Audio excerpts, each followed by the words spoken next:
Next month, Libyans are expected to head to the polls in their first direct presidential election. Torn by chaos and war ever since the overthrow of longtime ruler Muammar Gaddafi back in 2011, rival governments have been fighting for years in hopes of uniting the country. Last year, a ceasefire was signed between the warring parties and a transitional government was selected to oversee the upcoming presidential vote. And just last week, the country opened registrations for candidates. The son of Libya's late ruler, Saif al-Islam Gaddafi, has submitted his candidacy. Saif remains a controversial figure at home, and he is also wanted by the International Criminal Court for alleged crimes he committed during the early days of his father's overthrow. International pressure is also growing for the oil-rich nation to hold the election on time, which is slated for December 24. But disputes over electoral laws and who will be allowed to run has thrown doubt on the polls. Will Libya be able to hold the vote as scheduled? And will the country's rival political bodies solve their disputes in time? And joining me now to discuss Libya's election prospects is Barah Mikail. He is the Program Director of Political Science and International Relations at St. Louis University in Madrid.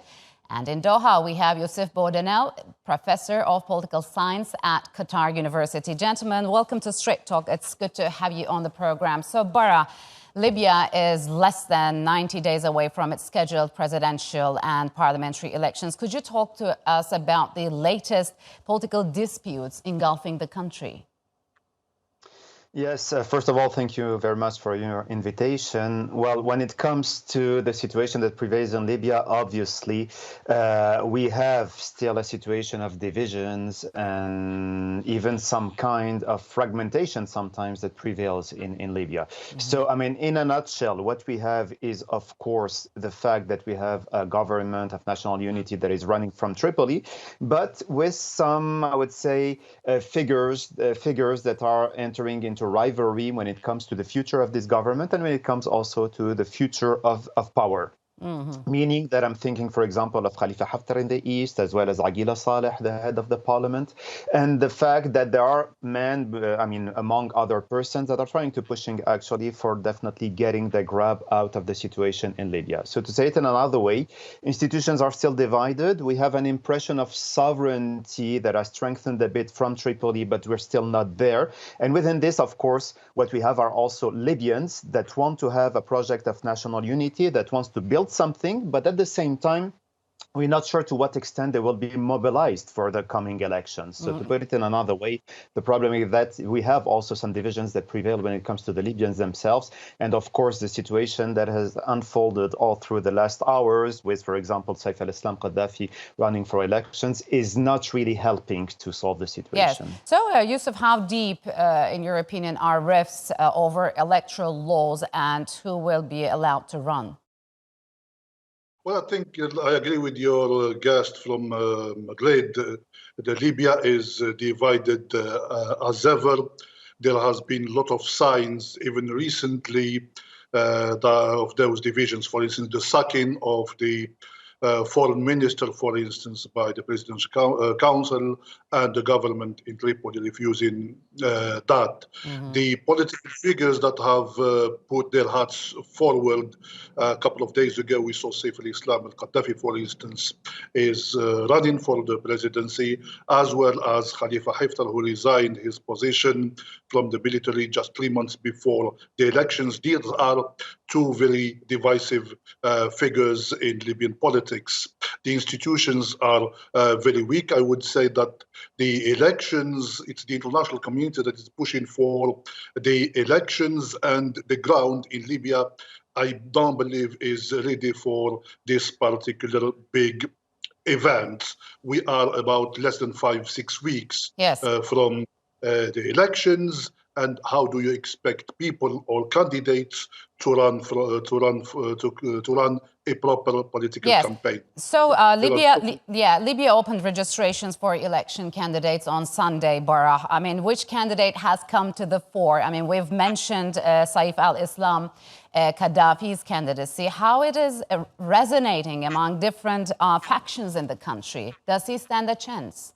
So when it comes, I mean, we have some candidates that have already officialized. Of course, they're running to the elections. There are also rumors or things that we hear about other people that are known also that could also be at the forefront. But when it comes to Saif al-Islam, I mean, we've had contradicting information up to these last hours, because some people were saying that maybe he would push for another candidate that would be a kind of a face for his own presence within the political landscape. But the fact that Saif al-Islam runs today, I mean, we've seen the reactions from the Libyan streets.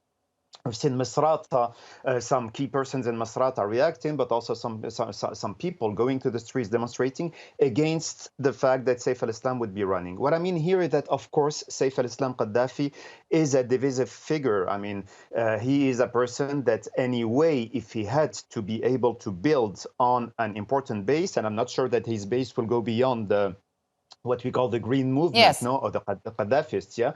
Well, he will just stand there as one of the pieces within a puzzle where there are other divisive figures at the same time. Okay. So to put it another way, I would say that Saif al-Islam Gaddafi stands a chance when it comes to his own basis, but it does not mean that you will be able to take it to come with a huge success. So, Youcef, what's your take on that? I mean, does he have a strong base among Libyans? I mean, could he restore what he refers to as the lost unity of Libya?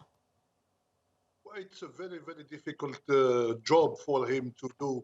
In the very short run, I don't think he will be able to do that.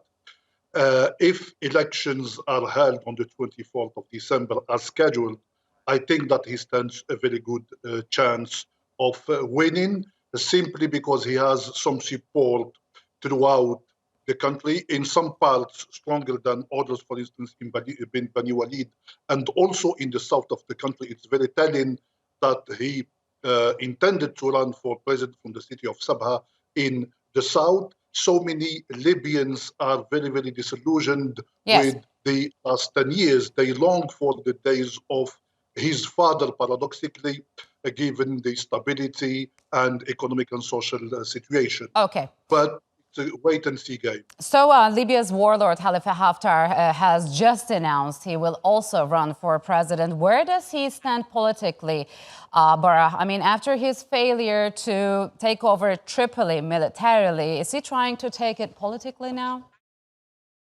Well, I think that there is an intertwining when it comes to Khalifa Haftar between the political and the military, meaning that we've seen in the past that what he believes in is that politics is also about power, and that's why he wanted to take power by force, actually.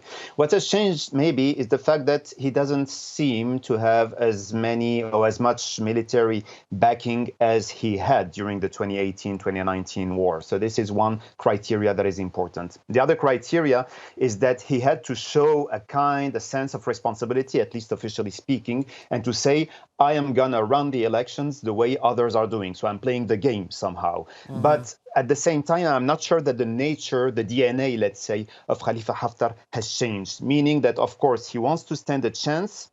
But the problem is that if he does not get what he wants, meaning either taking over or having a strong military role in the Libya of tomorrow, I think that in this case, he will be a spoiler again. So, Youcef, what's your take on that? I mean, what do you make of rumors that warlord Haftar may recognize Israel for election support? Is this possible?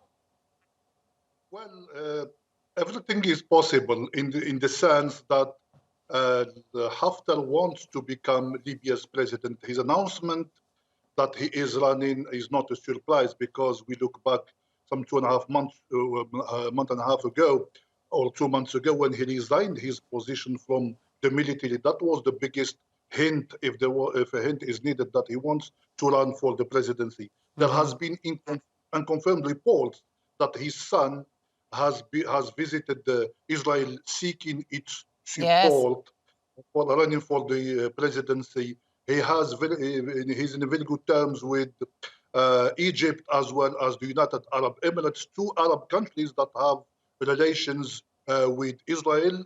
If and when Khalifa Haftar becomes president and wins the elections, there is a likelihood that he might open relations with direct relations with Israel. Yeah, unfortunately, we're down to our last 2 minutes. But Barah, unless an agreement is reached on electoral procedures, what is next? Is Libya poised to plunge into another civil war? I mean, yeah, there's a lot of uncertainties. I mean, one, elections won't solve it all, but it is true that you would give a perspective, depending also on the turnout and depending on the legitimacy that different political leaders will find into it. This is already the complicated question. Now, if we don't have elections or if we have a situation that gets complicated, I think that the problem that we shouldn't forget about is that when it comes to Libyans, they want security, human security, yes. Eating, drinking, as well as being able to move from one place to the other. If at least this one, plus the socioeconomic situation, is sustained, and I think that the current government has tried to do it, then in this case, we would limit the damage. But at the same time, yes. Nobody can say that we won't be back to a kind of civil war or a civil-alike war. So in this sense, everything is open. And I think that threats are still on the way, unfortunately, in Libya. Yeah, so Youcef, how could a possible failure on holding elections on time hurt the country's future as well as the UN's credibility? Well, I think that it seems to me that the elections are an end to itself as opposed to a means to an end. The international community wants these elections to be held on 24th of December at any cost. Obviously, the stakes are extremely high.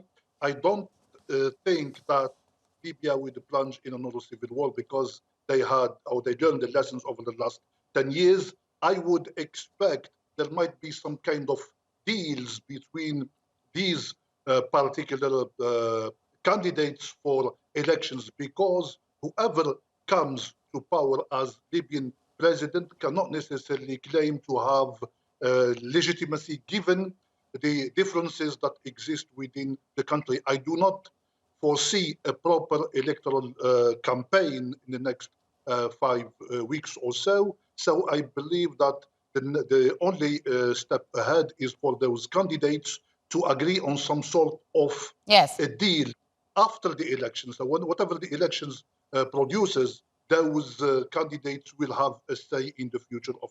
So we still have 6 weeks to see if elections are held on time. Gentlemen, unfortunately, we'll have to leave it here. Thank you very much for joining us on Straight Talk.